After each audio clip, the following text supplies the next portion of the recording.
Emotional allergies. As you know, emotional allergies are very much like a physical allergy. So we open it to the participants. Does anybody here have a physical allergy? Tell me about it.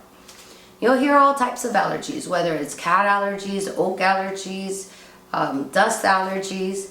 And we ask, what are the reactions to it? And you'll hear all types of reactions. Eyes get bloodshot, they get runny, your nose gets runny, your throat closes up a little bit. They're pretty severe reactions sometimes. And then we connect it to emotional allergies.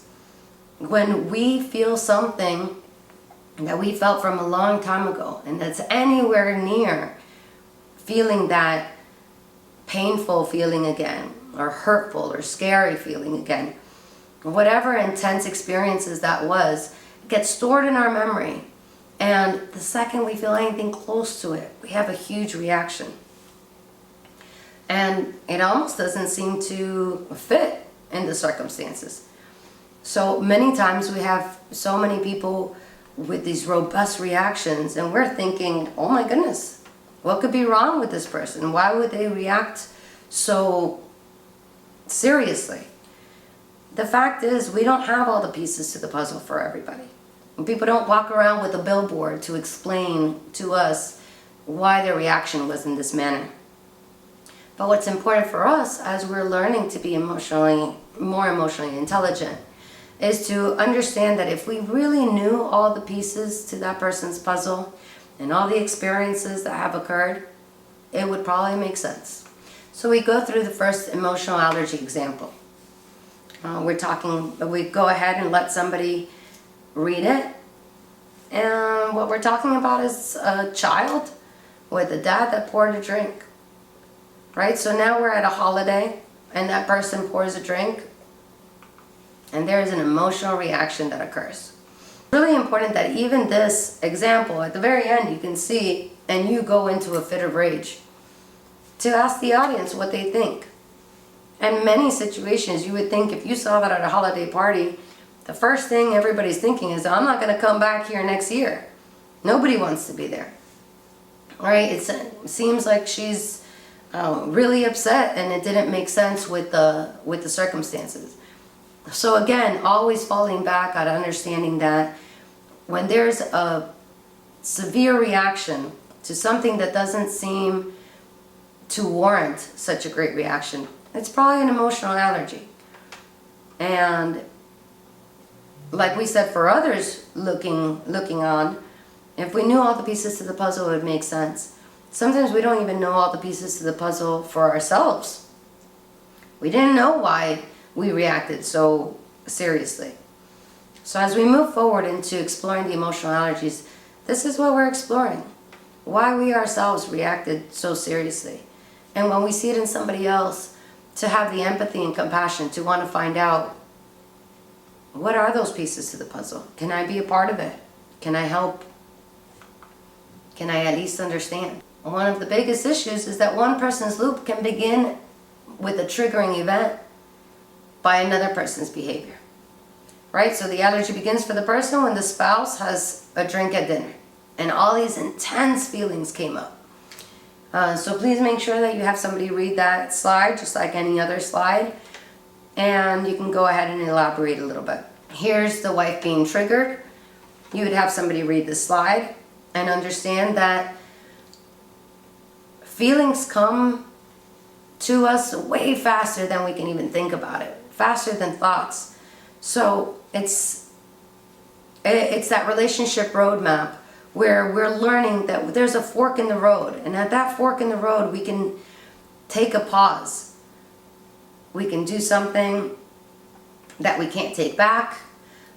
We can get really upset. We can do a number of things, but if we can pause, that would be great. But we also have to understand that sometimes feelings come so fast there before we even know what it is that we're feeling. And we have beliefs, and then we have our behavior, which might include dirty fighting before we can sort of take that pause. Sometimes that's where we have the emotional allergy infinity loop. Sometimes our behavior from the first trigger actually triggers something else in the other partner. So go ahead and follow this example. And go ahead and let somebody read it. In this one, right, you're just going to expand on it. The husband felt criticized, and oh my goodness, that's something that used to happen to him all the time. That really hurts him. She just hit the right one that causes an emotional allergy outburst or behavior from the husband. And it comes with those feelings of hurt, fear, and anger. And before he knows it, he thinks, oh, that's connected to something when I was a child. And everybody who resents me must not love me. And then he uses dirty fighting, whether it's name calling or sarcasm or distance. And people go through these for years sometimes. Not just one experience. There are some people that can go through this again and again and again because they haven't just explored it and sort of quashed it. So here's the emotional allergy loop. And go ahead and explain again how a trigger comes with a feeling so quick and a belief so quick, and sometimes before we know it, we get to dirty fighting. And if in fact that dirty fighting is a trigger for the other person, we're about to start a loop. And what we want to do is figure out, how do we get off the loop? Nobody gets into a relationship to be each other's enemy. They get into a relationship because they hope all those dreams and all those hopes and looking for the best in life. So let's figure out how to get out of this emotional allergy infinity loop. Here is another one. Go ahead and go through this with your participants and show how the dirty fighting ends up triggering the next one. Okay. Before we move on to figuring out how we exit from an emotional allergy loop, we're going to stop for a second. We're going to say, hey, what can anybody identify your own emotional allergies? There is a worksheet in the book, and this is what they're going to go through, and you can have somebody read it. An emotional allergy I have for myself is, and they're going to dissect it a little bit. And then this section is going a little deeper. It's finding out, have you seen and explore and think of all the experiences you've had with your partner? Have you seen a time that your behavior has started something in your partner? So go ahead and put on some soft music and give them time to go ahead and write this. What's really important about this one is this is going to help you find the people that can potentially do the emotional allergy sculpting before you close out the day. You gave them time. You can ask them if they want to speak about it. Did anybody find out something new? Make sure to remind them to share with your partner first before they say anything out loud. The last thing you want is for somebody to feel vulnerable and uncomfortable.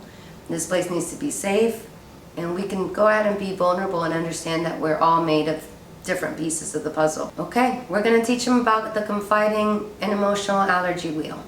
Same thing as all the other ones. It's a 10-step process. You'd have this wheel up on the PowerPoint, and you have just handed out the wallet cards so they can look down and practice with the wallet cards. Go ahead and call a volunteer couple, or maybe you set a couple up already. You set the seats together. Again, you're bringing in your own seat so that you can go over the guidelines to doing this exercise, but you're also not standing over them. You're actually leveling as well, in order to continue role modeling that throughout the whole class. The couple would decide on a subject. They'd whisper as soon as they have their subject. They say okay, and they're ready to go. And go ahead and let them go through the wheel, making sure that they are using short sentences that can get repeated back easily. If they repeat it back correctly, the speaker would thank them. And once that's done, as a role model for the whole group, you ask them how it made them feel. Did they find it comfortable? How did it work out?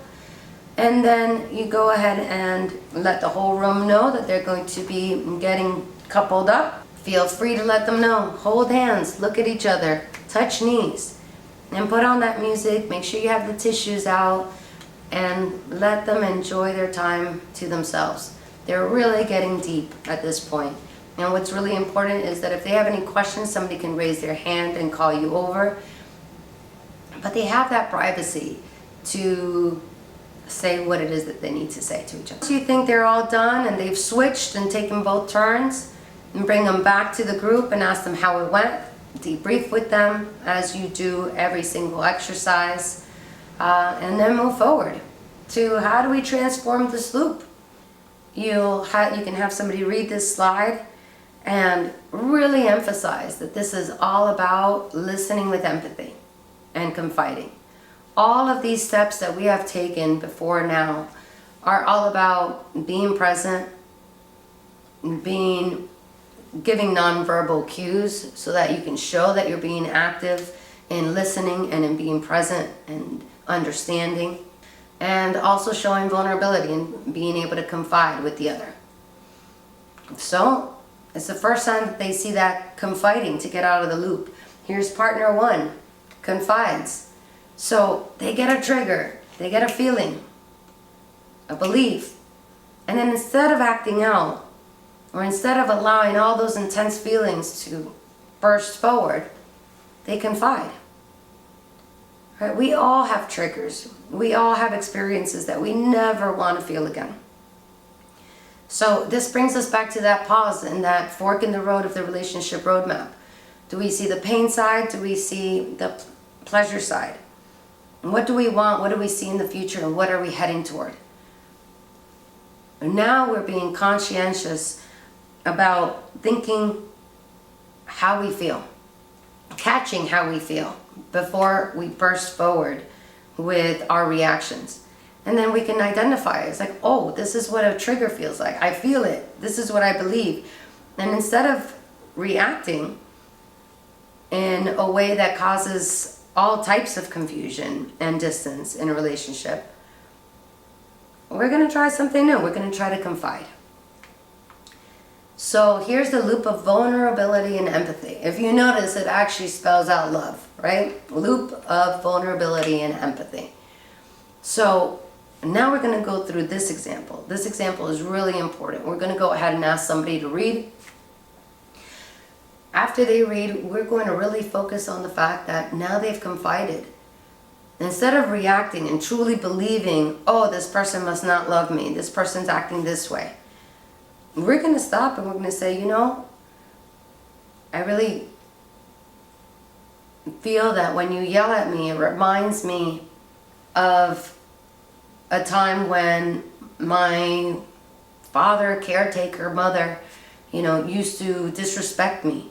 It makes me feel that you're going to leave too, like they did. Whatever that might look like. And it's really important for us to delve in, self-discover, and feel confident enough and safe enough with knowing that our partner is coming from goodwill that we can express to them and confide in them. So, confiding and empathy. That's what it looks like. When we confide, that gives our partner the opportunity to empathize. Or when our partner confides, that gives us the amazing opportunity to give empathy instead of everybody being triggered all different types of ways. So what does that look like? What does vulnerability look like? All of a sudden, we're allowing another person to see us. This goes back all the way to the emotional openness and physical closeness. Bonding is everything. That's really how we have the strength in our relationship.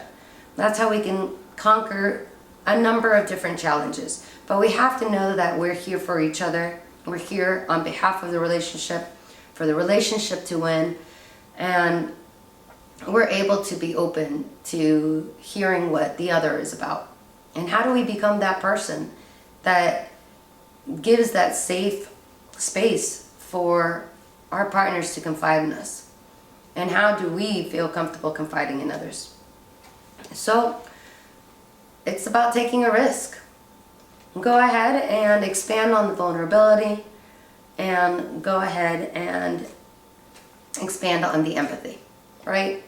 So for sculpting the loop, we're going to go back to that worksheet of identifying the emotional allergies. Those are the people that you're going to go ahead and ask and see if they can be part of sculpting that loop. Because all of a sudden, for the Identifying Emotional Allergies worksheet, we sort of let them have that self-discovery, and potentially some of those times that not only was one person triggered, but that person's final behavior triggered something in somebody else. Not everybody's going to have an emotional allergy loop. At the end of the day, the more time we spend on the field with somebody or in life with somebody, the more possibilities we have of creating that loop. But honestly, if you're just meeting each other, potentially you haven't had that time with each other yet, and all those experiences that can sort of lead to that loop. So we ask if there's somebody that can go ahead and do the sculpting with us. Sculpting is a very, very special exercise, and it's a great exercise to end Pairs Essentials with. You're going to go ahead and ask them to come up to the front of the class, and you're going to explain. This time, there's not going to be any seats, so they can just be standing next to each other, and you're going to explain the exercise. So this time, as an instructor, it's going to be the first exercise that we're doing in front of the class that you do not need to bring a chair up for. You won't be sitting down because you're asking them to be standing. So again, we constantly are engaging in a leveling position. We're not standing over or sitting underneath anybody, but we're in fact working with people eye to eye. So we ask them to come up and stand in front of the classroom and remember what situation triggers them. So we're going to ask them. Let's say, and we're going to take one for example, just so I can show you. Let's say it's when you scream at me, right? When you raise your voice at me. What we're going to start with, and you can look back at the Identifying the Emotional Allergies sheet. So, and we've talked about the loop, so you know it starts with the trigger. So you're going to ask them to act it out without saying a word. So you have two people in the front, and you say, okay, which allergy are you going to use when he screams at me? Or the other way around, whatever that might look like. It's like, okay, so please act out. What does it look like when you're screaming if you couldn't use any words? So oftentimes, maybe somebody will be like this, right? They're doing it without speaking. Then you ask the other partner, how does that feel for you? How does that make you feel? What do you do next? So let's say when he screams at me, the first thing I do is create distance. I turn my back. So you just ask him, okay, do what you do. So you have one partner go like this and you ask him, hold that position. Don't move. The other partner, you ask them to do whatever they do next. So let's say they turn their back and you ask them the same thing. Hold that position, don't move. Then ask, what happens next? Sometimes that person screams some more. So you say, okay, act that out. So they go like this more. And then you ask the partner, what does that get you to do? And that partner might be moving to that side of the room, moving further and further away. And you have them act this out a little bit. So they do their behavior, hold that position. Next person, what's the behavior? Hold that position. It is a very, very clear way to show exactly what is going on with an emotional allergy. And you're showing this to the whole room. So you say, great. All right, let's start from the beginning. So we come back to the start and you say, okay, what's that trigger that causes you to have an emotional allergy? So we're back to the screaming. So we go back. We ask that partner to do that trigger and to hold that position. This time, instead of following through with that person's reaction to the emotional allergy, which of course, as we know, emotional allergies are reactions that seem much more intense than the situation warrants, only because it's linked to something from the past. So instead of that person automatically turning their back or walking away, whatever it is that you do, we say, what would it look like if instead of doing your regular behavior, you stop and realize and decide instead you're going to confide? So sometimes instead of turning their back to this, sometimes it's actually, it could be any number of things. Maybe they feel bad and maybe they're at a corner, maybe they're hiding, maybe they're crying. Whatever that looks like, they're acting this out in front of the class. But instead of doing their regular emotional allergy behavior, what they're actually doing is, what does it look like if you confided? Generally, what that looks like is something of pain. Generally, people are working off of either pain, fear, being scared, whatever that might look like. And if in fact we are speaking about a relationship where you have goodwill and compassion and empathy, now we're asking the other partner, what would it look like to respond to her with empathy? And that could be a number of things. This person that was at this time screaming and in that position may now just want to comfort that person, may want to stand next to them, may want to embrace them. And that's sculpting the loop. That's transforming the loop, and that's sculpting it in front of the class. Please make sure you ask them to embrace themselves and congratulate them for doing something amazing and very, very vulnerable in front of the class. And thank them very much for that. You can debrief with your class, say, what did we gather from that? And then we go ahead to the very end.